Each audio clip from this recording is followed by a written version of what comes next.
तो laws of motion में जो सबसे ज्यादा इंपॉर्टेंट टॉपिक है वो है बैंकिंग ऑफ रोड्स। अगर आप इंपॉर्टेंट टॉपिक्स रिवाइज कर रहे हो इस चैप्टर के, तो आप सबसे पहले, आपके पास टाइम कम है, कल पेपर है, आपको इंपॉर्टेंट टॉपिक्स रिवाइज करने हैं, तो सबसे पहले आप रिवाइज करोगे banking of roads. Banking of roads के अंदर डेरिवेशन है, डेरिवेशन बहुत ही ज्यादा इंपॉर्टेंट है, 5 सबसे ज्यादा इंपॉर्टेंट टॉपिक्स में से है आपके पूरे सिलेबस के। बैंकिंग ऑफ रोड्स का डेरिवेशन, जहां पर कि एक बैंक्ड रोड जो है, मतलब जो रोड का आउटर एज उठा हुआ है, उस रोड पे एक कार आ रही है, टर्न जब ले रही है कार, ठीक है ना, कार जैसे ऐसे टर्न ले रही है, तो ऐसे आउटर एज उठा होता रोड का।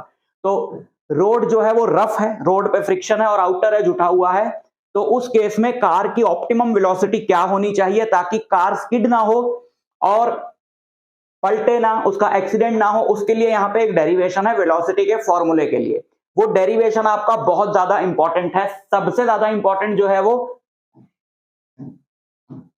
टॉपिक है इस चैप्टर के अंदर, bending of cyclist. Banking of roads के अंदर ही मैं लिख रहा हूं क्योंकि बहुत मिलता जुलता कॉन्सेप्ट है।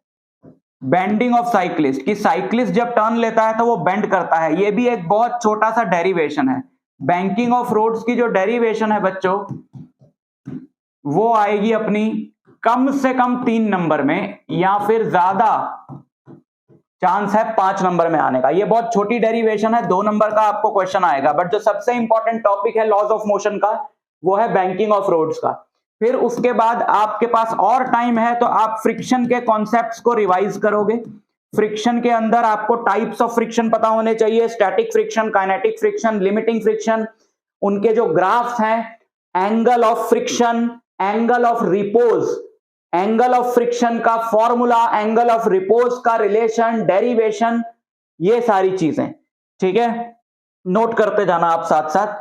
फिर आपके पास और टाइम है तो सेकंड लॉ ऑफ मोशन से न्यूमेरिकल यहां पर बन सकता है। सेकंड लॉ ऑफ मोशन से न्यूमेरिकल बन सकता है। यहां पे किस तरह का न्यूमेरिकल होगा? सेकंड लॉ ऑफ मोशन में आपको एक बॉडी दी होती है जैसे, फिर आपने उस बॉडी पे फोर्सेस लगानी है, नीचे mg लगेगा, नॉर्मल रिएक्शन नीचे लगा रहा हूं, बताओ, नीचे mg लगेगा, ऊपर नॉर्मल रिएक्शन लगेगा, इधर फ्रिक्शन लगेगा, फिर रोप से कनेक्टेड है, टेंशन लगेगा ना। ऐसे क्वेश्चन आपने किए होंगे। फिर इनका फ्री बॉडी डायग्राम बनाना पड़ता है, फिर उससे इक्वेशन बनानी पड़ती है, उस इक्वेशन को सॉल्व करके कुछ पैरामीटर्स निकालने होते हैं कि रोप में टेंशन बताओ, बॉडी की एक्सेलरेशन बताओ, ये सारी चीजें आपसे पूछी जा सकती हैं। तो अगर आपके पास टाइम है तो आप इस टॉपिक को रिवाइज कर लेना, नहीं तो सबसे ज्यादा इंपॉर्टेंट टॉपिक ये है और सेकंड नंबर पे फ्रिक्शन है, ठीक। लॉज ऑफ मोशन में से इतना रिवाइज कर लेना, 99% चांस है कि इन्हीं टॉपिक से आपका क्वेश्चन बनेगा।